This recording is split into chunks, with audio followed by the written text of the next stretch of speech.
Hello everyone, हम लोग आज इम्पोर्टेंट टॉपिक है पॉलिटिका, वो है directive principles of state policy DPSP पे पूरा आज इस चैप्टर को हम लोग देखेंगे। डीपीएसपी इम्पोर्टेंट पार्ट है आपके एग्जाम पॉइंट ऑफ व्यू से, क्योंकि इससे डायरेक्ट क्वेश्चन बनते हैं, आर्टिकल्स आपसे मैच करने को दे सकता है। डीपीएसपी का भी जिक्र नो डाउट कॉन्स्टिट्यूशन में है, तो कहीं ना कहीं इसका जिक्र होगा। तो कॉन्स्टिट्यूशन के पार्ट 4 में, कॉन्स्टिट्यूशन के पार्ट 4 में आर्टिकल 36 से लेकर 51 तक डीपीएसपी का जिक्र है। डीपीएसपी हमारे लिए नई बात थी। कॉन्स्टिट्यूशन ने कई सारी चीजें जैसे DPSP, fundamental rights, amendment in constitution, अलग अलग जगह से हमने कॉपी कर करके या अलग अलग कॉन्स्टिट्यूशन से हमने कुछ चीजें जो हमें अच्छी लगी, हमारे कॉन्स्टिट्यूशन मेकर्स ने वो चीजें अडॉप्ट करी। तो डीपीएसपी भी किसी न किसी कॉन्स्टिट्यूशन से लिया गया होगा। सबसे पहले आता है इसमें नाम स्पेनिश कॉन्स्टिट्यूशन का। तो स्पेनिश कॉन्स्टिट्यूशन से डायरेक्टिव प्रिंसिपल्स को अडॉप्ट करा आयरिश कॉन्स्टिट्यूशन, आयरलैंड का जो कॉन्स्टिट्यूशन था। आयरलैंड के कॉन्स्टिट्यूशन के आर्टिकल 45 में डायरेक्टिव प्रिंसिपल्स का जिक्र था। और आयरलैंड के आयरिश कॉन्स्टिट्यूशन से किसने अडॉप्ट करा? इंडियन कॉन्स्टिट्यूशन ने। तो आपसे पूछे कि इंडिया ने डीपीएसपी कहां से अडॉप्ट करें, कहां से लिए गए, तो वो आयरिश कॉन्स्टिट्यूशन होगा, under article 45 of Irish constitution. और आयरलैंड के कॉन्स्टिट्यूशन ने स्पेन के कॉन्स्टिट्यूशन से ये यहां से इसको कॉपी करा था या यहां से इसको अडॉप्ट करा था। तो ये ऑर्डर आपको याद रखना है। डायरेक्टिव प्रिंसिपल्स का जिक्र है क्या? देखो, दो बातें आप लोग याद रखो। एक कल हमने पढ़ा था, मतलब लास्ट लेक्चर में, फंडामेंटल राइट्स और डीपीएसपी।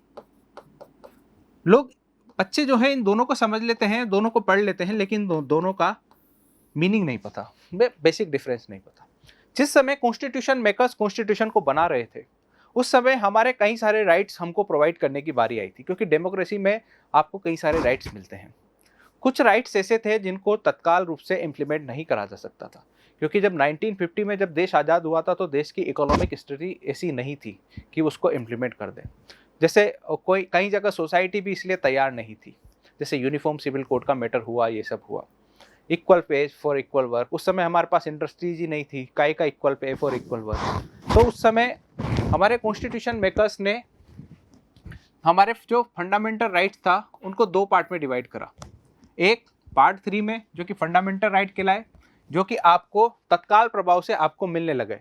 दूसरे थे डीपीएसपी। उस डीपीएसपी का मीनिंग ये था कि वो राइट्स आपको मिलेंगे, लेकिन वो जस्टिसेबल नहीं है। आप उसके लिए गवर्नमेंट के पास नहीं जा सकते। ये आपके जस्टिसेबल है, मतलब ये आपको मिलेंगे तत्काल प्रभाव से। जिस दिन कॉन्स्टिट्यूशन लगा, आपको freedom of right to freedom of speech मिल गया, आपको राइट टू लाइफ मिल गया। लेकिन डीपीएसपी में भी आपकी ही राइट्स हैं, डीपीएसपी में भी आपकी ही राइट्स हैं। जैसे equal pay for equal work लोगों का राइट है, लेकिन वो आपके जस्टिसेबल नहीं है। आप equal pay for equal work के लिए गवर्नमेंट जब कानून बनाएगी, कब बनाएगी ये नहीं पता था उस समय, लेकिन जब बनाएगी तब से लागू होगा, यानी ये जस्टिसेबल नहीं है। तो जब फंड, और इसका रीजन था क्योंकि हम जब 1950 में जब आज़ाद हुए थे, तो उस समय हमारी कंडीशन ऐसी नहीं थी, न तो हमारी इकोनॉमिक कंडीशन ऐसी थी, न ही हमारी कई सारे सोसाइटी के कई सारे प्रोविजंस ऐसे थे जिसके लिए हमारी सोसाइटी तैयार नहीं थी।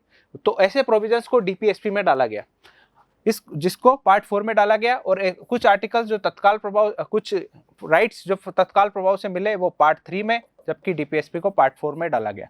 तो 12 से 35 आर्टिकल इसका जिक्र है, और उसके बाद आर्टिकल 36 से यहाँ पर इसका जिक्र हो जाता है 51 तक। तो डीपीएसपी डायरेक्टिव प्रिंसिपल। तो आपके जो राइट्स थे उनको भी 3 पार्ट में डिवाइड करा जाता है डीपीएसपी में। पहला, सोशलिस्ट जो राइट्स, या ये जो राइट्स थे दरअसल 3 पार्ट में, इनके प्रिंसिपल के बेसिस पे। कुछ राइट्स थे जो सोशलिस्ट बैकग्राउंड रखते थे, तो उनको बोलते हैं सोशलिस्ट प्रिंसिपल्स बेस्ड आपके राइट्स, डायरेक्टिव प्रिंसिपल्स। कुछ गांधी की फिलॉसफी के बेसिस पे, कुछ सोशलिस्ट फिलॉसफी पे बेसिस थे, कुछ गांधी की फिलॉसफी के बेसिस पे थे, तो उसको बोलते हैं गांधीयन प्रिंसिपल्स। एंड लास्ट, कुछ वेस्टर्न जो लिबरल सोसाइटी थी उसको फॉलो करने वाले थे, तो लिबरल एंड इंटेलेक्चुअल प्रिंसिपल्स।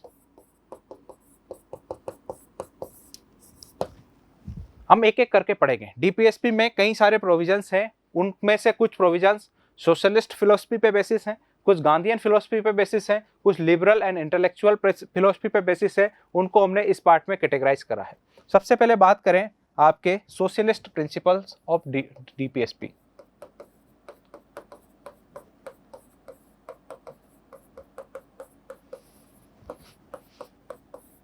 तो इसमें कई सारे आर्टिकल्स हैं, तो यहां पर हम एक लिस्ट बनाएंगे। यहां पर तो लिखेंगे आर्टिकल और उस पर इसका जिक्र क्या उसमें लिखा हुआ है। सबसे पहले बात करें आर्टिकल 38 में, तो आर्टिकल 38 में क्या लिखा हुआ है? Ensure socio economic justice. दूसरा, मिनिमाइजिंग इनइक्वालिटीज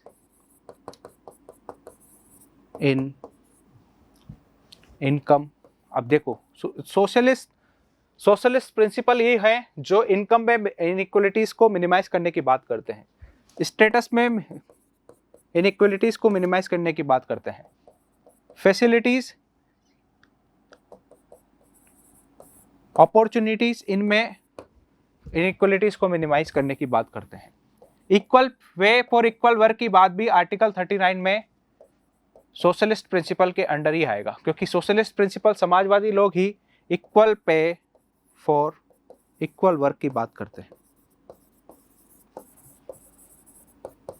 इसी तरीके से सोशलिस्ट प्रिंसिपल में ही बात करी जाती है पब्लिक असिस्टेंस की। किन केसेस में? इन केसेस ऑफ जो अनएम्प्लॉयड हैं, ओल्ड एज हैं, उनको पब्लिक असिस्टेंस मिले, जो बीमारी के शिकार हैं या डिसेबल हैं, डिसेबिलिटी, इन केसेस में।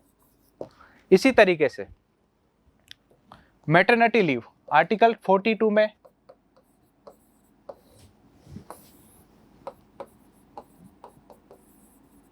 मैटरनिटी लीव्स की बात करी गई है, जो कि डिलीवरीज के बाद जो मैटरनिटी लीव्स मिलती है।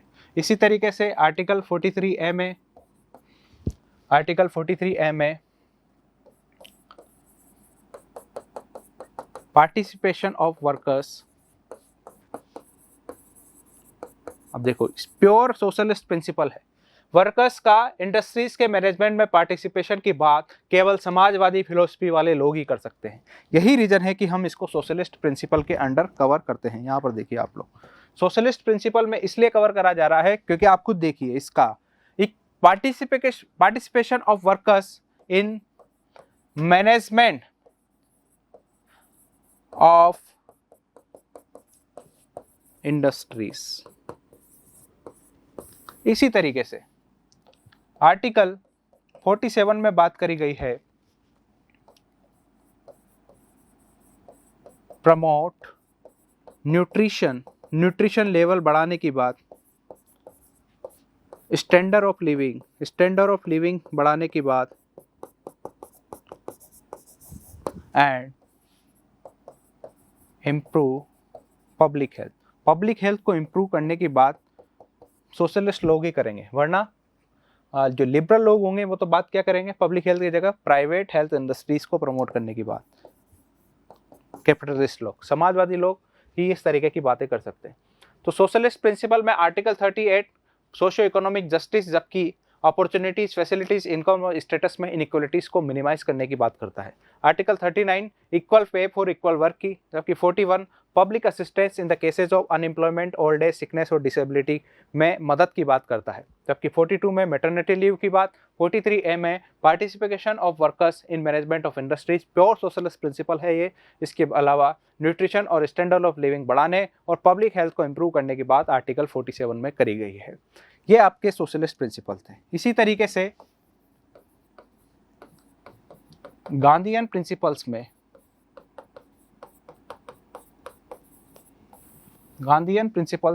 आपके कुछ इसी तरीके की बातें यहाँ पर करी गई है। जैसे यहाँ पर बात करें आर्टिकल 40 में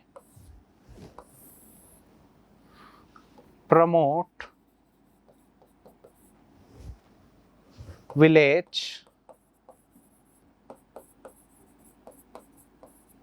panchayat as a self government, और इसी को इम्प्लीमेंट करने के लिए आपके promote village panchayat as a self government को सेल्फ गवर्नमेंट के रूप में पंचायतों को एज ए सेल्फ गवर्नमेंट के रूप में प्रमोट करने की बात करी गई है। और इसी का एग्जाम्पल है आपका 73rd और 74th constitutional amendment act, specially 73rd constitution amendment act. उसके थ्रू आर्टिकल 40 को, जब भी आप 73rd कॉन्स्टिट्यूशन अमेंडमेंट एक्ट पढ़ते हो तो वहाँ बताया जाता है कि आर्टिकल 40 को इंप्लीमेंट करता है। क्योंकि आर्टिकल 40 में बात क्या करी है, क्योंकि गांधी किस किस की बात करते थे, गांधी गाँवों में खुद को लोग सरकार चलाएं, गाँवों में सेल्फ गवर्नमेंट की बात करते थे, तो promote village panchayat as a self government. इसके अलावा गांधी बात करते थे आर्टिकल 43 में प्रमोट कॉटेज इंडस्ट्रीज, कॉटेज छोटी छोटी जो लघु उद्योग कुटीर उद्योग होते हैं उनको प्रमोट करने की बात करते थे गांधी। इसके अलावा कोऑपरेटिव सोसाइटीज को प्रमोट करने की बात करते थे, तो article 43B promote cooperative society. इसी तरीके से गांधी वीकर सेक्शंस के एजुकेशनली और इकोनॉमिक इंटरेस्ट को प्रमोट करने की बात करते थे, प्रमोट एजुकेशनल एंड इकोनॉमिक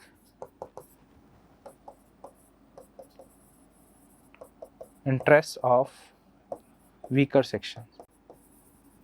अब वीकर सेक्शंस में कौन कौन आ जाएगा आपका, ओबीसी, एससी, एसटी, ईडब्ल्यूएस, ये सब, ठीक है।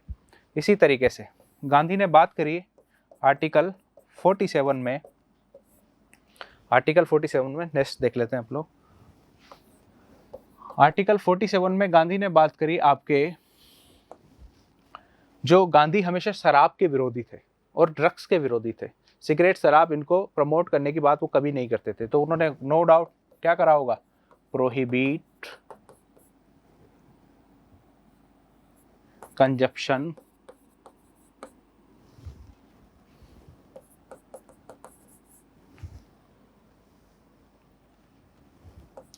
of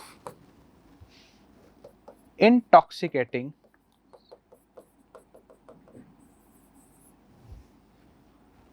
ड्रग्स, ये सब ड्रग्स वगैरह के कंजप्शंस की बात, prohibit the consumption of intoxicating या ड्रग्स वगैरह ये सब की बात इन्होंने करी थी। इसी तरीके से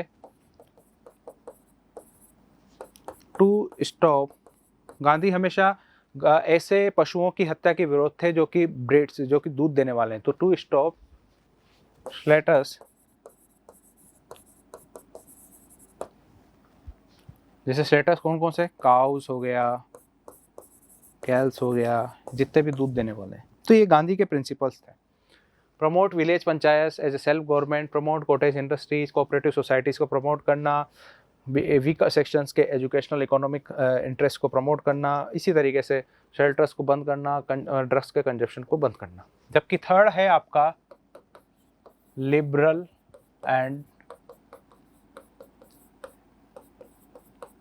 इंटेलेक्चुअल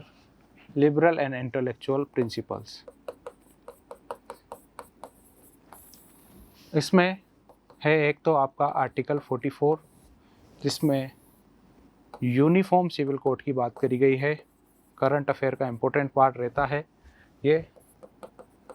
यूनिफॉर्म सिविल कोड को प्रमोट करने की बात, सारे रिलीजियस लॉज को ख़त्म करके अलग अलग रिलीजन के जो अलग अलग रिलीजियस लॉज हैं उनको ख़त्म करके यूनिफॉर्म सिविल कोड को प्रमोट करें। जबकि आर्टिकल 45 जो आपको ऑलरेडी पता है, हमने फंडामेंटल राइट्स में इसको डिस्कस करा था, free and compulsory education to 6 to 14 years student, जिसको 86 कॉन्स्टिट्यूशन अमेंडमेंट एक्ट के थ्रू जोड़ा गया।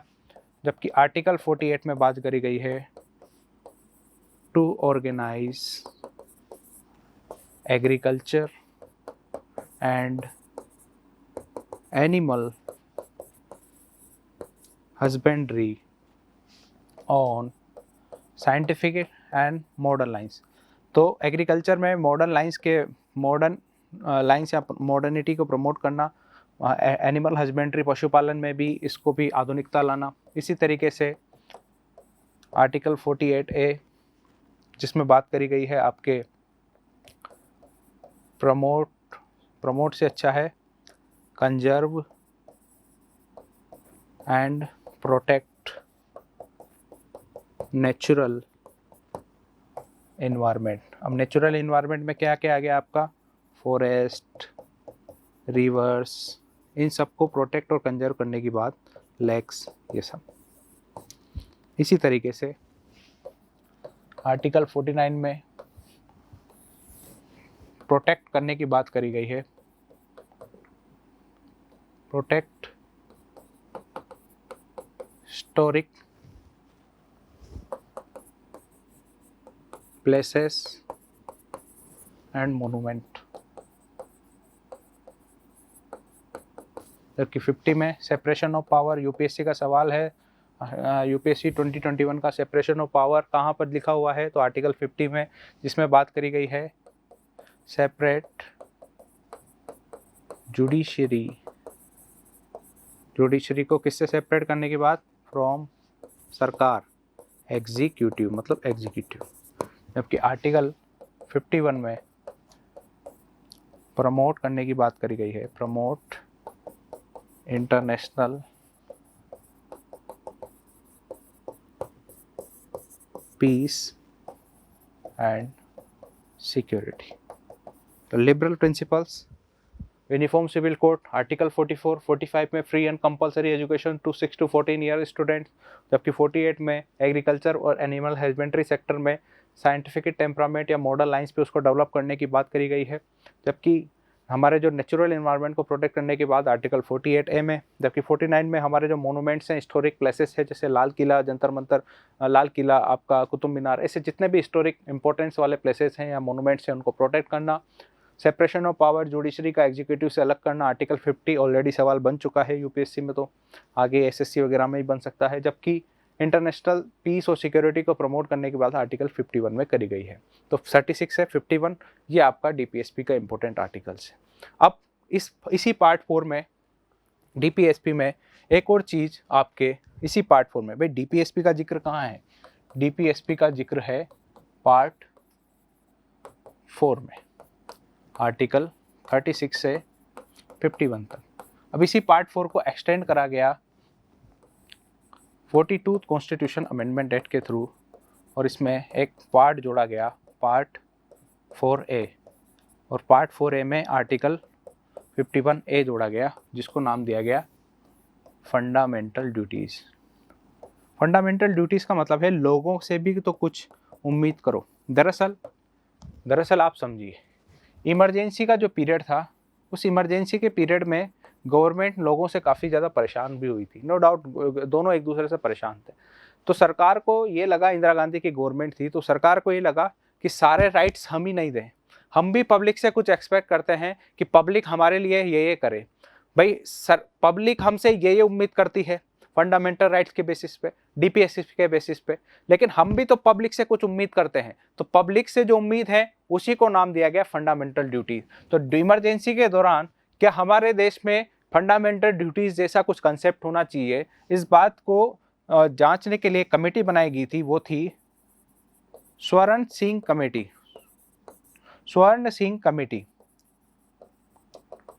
उस स्वर्ण सिंह कमेटी की रिकमेंडेशंस पर ही कॉन्स्टिट्यूशन में 42nd कॉन्स्टिट्यूशनल अमेंडमेंट एक्ट के थ्रू पार्ट 4A में नया पार्ट 4A जोड़ा गया और आर्टिकल 51A जोड़ा गया और 10 फंडामेंटल ड्यूटीज जोड़ी गई।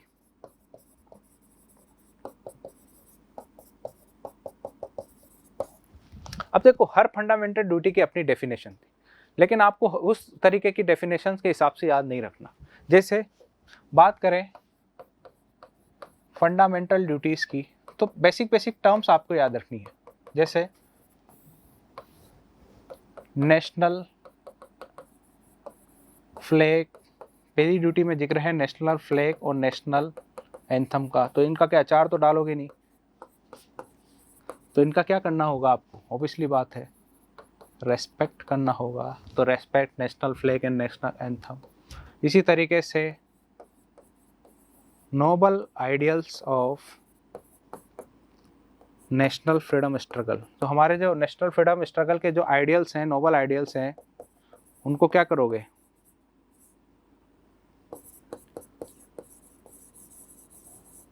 उनको फॉलो करिए। हमारे देश की सॉवरेनिटी, यूनिटी, इंटीग्रिटी, इसका क्या करोगे आप, प्रोटेक्ट करिए। ऐसे याद रखना आपको, पूरी लाइन आपको याद नहीं रखा, यदि आप पूरी लाइन याद रखोगे तो 24 घंटे के अंदर भूल जाओगे, लेकिन आपको बेसिक टर्म्स याद रखना है, national flag and national anthem, noble ideals of freedom struggle, sovereignty, unity, integrity, इसका आचार तो डालना नहीं, इसको प्रोटेक्ट करना होगा। इसी तरीके से सेफगार्ड किस पब्लिक प्रॉपर्टी, कोई पब्लिक प्रॉपर्टी पे कब्जा करने की बात तो आपसे बोलेगी नहीं, उसकी सुरक्षा करने की ही बात करेंगे, तो सेफगार्ड पब्लिक प्रॉपर्टी, तो इतना याद रखना है, पब्लिक प्रॉपर्टी पे एक फंडामेंटल ड्यूटी है। इसी तरीके से देश की सेवा करने, डिफेंड नेशन, और ज़रूरत पड़ने पर या कंट्री, और ज़रूरत पड़ने पर आप नेशनल सर्विसेज के लिए भी तैयार हैं, मतलब कभी वॉर वगैरह में आपको बुलाया जाए तो आप चले जाएं, ये भी उम्मीद आपसे करी गई है। तो आपको बेसिक टर्म्स याद रखने हैं, सारे ऐसे याद नहीं रखने कि पूरे के पूरे, क्योंकि आप याद भी नहीं रख पाओगे जो डेफिनेशंस के हिसाब से यदि आप लोग चलोगे तो, लेकिन आपको पूरा ये पता होगा कि नेशनल फ्लैग, नेशनल एंथम की बात करी गई है, ये सारे के सारे फंडामेंटल ड्यूटीज़ हैं, वो आर्टिकल 51 ए में लिखे हुए हैं।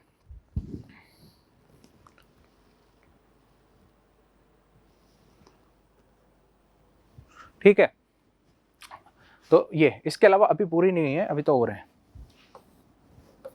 प्रमोट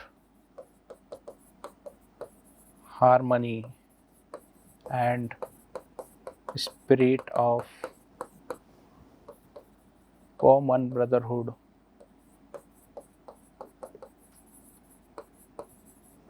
इसी तरीके से protect and improve our natural environment, protect our जो national importance places, national important places of our composite culture. काफ़ी डिफ़िकल्ट डेफिनेशन है इनकी, मतलब हर ड्यूटी की, तो आपको कंपोजिट कल्चर के लिए जो इम्पोर्टेंट प्लेसेस हैं या उनको प्रोटेक्ट करना है, हमारे नेचुरल एनवायरनमेंट को प्रोटेक्ट करना है, promote harmony and common brotherhood, भाईचारा बढ़ाना है, कंपोजिट कल्चर, प्रोटेक्ट मोनूमेंट्स या places of our composite culture, important places. इसी तरीके से साइंटिफिक टेम्परामेंट, इसी के साइंटिफिक टेम्परामेंट आपको एडॉप्ट करना है, थोड़ी सी अपनी सोच को रूढ़िवादी से बढ़ाकर थोड़ी वैज्ञानिक सोच की तरफ अब बढ़िए। इन्हीं फंडामेंटल ड्यूटीज़ में ये शुरुआत में जब 42nd कॉन्स्टिट्यूशन अमेंडमेंट एक्ट के थ्रू जो ड्यूटीज़ जोड़ी गई थी वो 10 फंडामेंटल ड्यूटीज़ थी आर्टिकल 51A में, जबकि 86 कॉन्स्टिट्यूशनल अमेंडमेंट एक्ट के थ्रू एक 11th फंडामेंटल ड्यूटी जोड़ी गई, वही 11th फंडामेंटल ड्यूटी जो आर्टिकल 21A में जोड़ी गई थी, वही फंडामेंटल ड्यूटी जो आर्टिकल 45 में अभी हम लोगों ने यहाँ पर देखी थी। यहाँ पर देखिए आप लोग, क्या थी वो,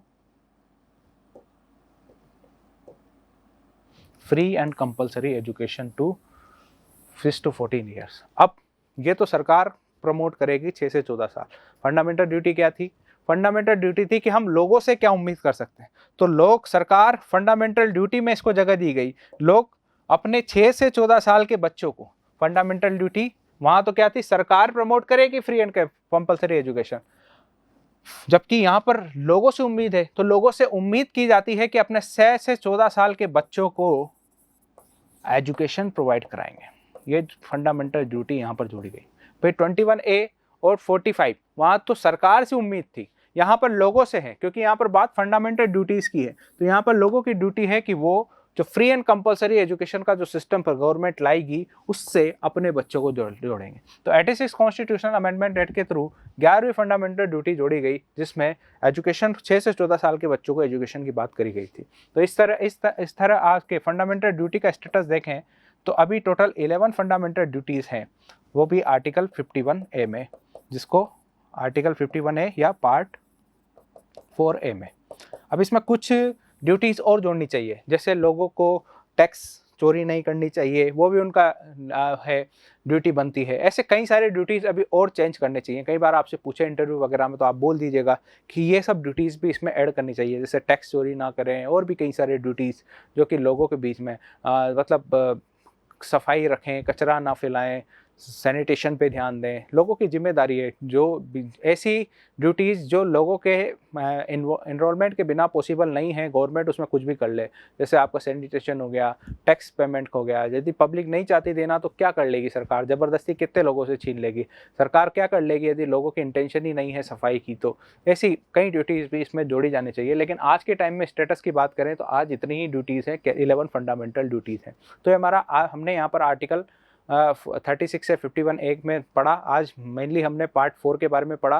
पार्ट 4 और पार्ट 4 में पार्ट 4A जोड़ा गया फंडामेंटल ड्यूटीज़, उसको भी हमने डिस्कस करा। सारी फंडामेंटल ड्यूटीज़ लगभग हमने डिस्कस कर ली। आपको केवल कॉमन वर्ड याद रखने हैं, national anthem, national flag, national freedom struggle. यदि आप ओवरऑल इसकी पूरी डेफिनेशन पे जाओगे तो बहुत डिफिकल्ट होगा आपके लिए याद रखना, लेकिन आप की वर्ड्स याद रखिए, national flag, national anthem, scientific temperament, इसी तरीके से नेचुरल एनवायरनमेंट की बात करी गई है, कंपोजिट कल्चर्स को प्रमोट करने की बात करी गई है, इसी तरीके से हार्मनी और स्पिरिट ऑफ ब्रदरहुड की बात करी गई है, पब्लिक प्रॉपर्टी की बात करी गई है। पब्लिक प्रॉपर्टी को कोई नष्ट करने या उस पर कब्जा करने की बात करेगा नहीं, उसको सेफगार्ड करने, उस पर प्रमोट करने की बात ही करी जाएगी। इसी तरीके से आपके ज़रूरत पड़ने पे नेशनल सर्विस, ज़रूरत पड़ने पे सरकार आपको ही तो बुलाएगी, कोई यूएसए के सिटीजन को थोड़ी बुलाएगी। तो ज़रूरत पड़ने पे नेशनल सर्विस प्रोवाइड करना, सोवरेनिटी, यूनिटी, इंटीग्रिटी का ध्यान रखना। तो वेरी बेसिक टर्म्स आप ये लोग याद रखिए, आपके लिए इजी होगा वहाँ पर, क्योंकि जो ऑप्शंस आएंगे ऑब्जेक्टिव एग्जाम से, लिखना तो है नहीं आपको, ऑप्शंस आएंगे तो वहाँ पर आपको कीवर्ड मैच कर जाएंगे और आपका क्वेश्चन सही हो जाएगा। लेकिन आप पूरी लाइन्स याद करोगे फंडामेंटल ड्यूटीज़ की, A to Z, ऐसे ऐसे करेंगे, वैसे वैसे करेंगे, वैसे ऐसे, तो थोड़ा डिफिकल्ट होगा वहाँ पर रिकॉल कर पाना। तो आज के लेक्चर में इतना ही था। Thank you very much.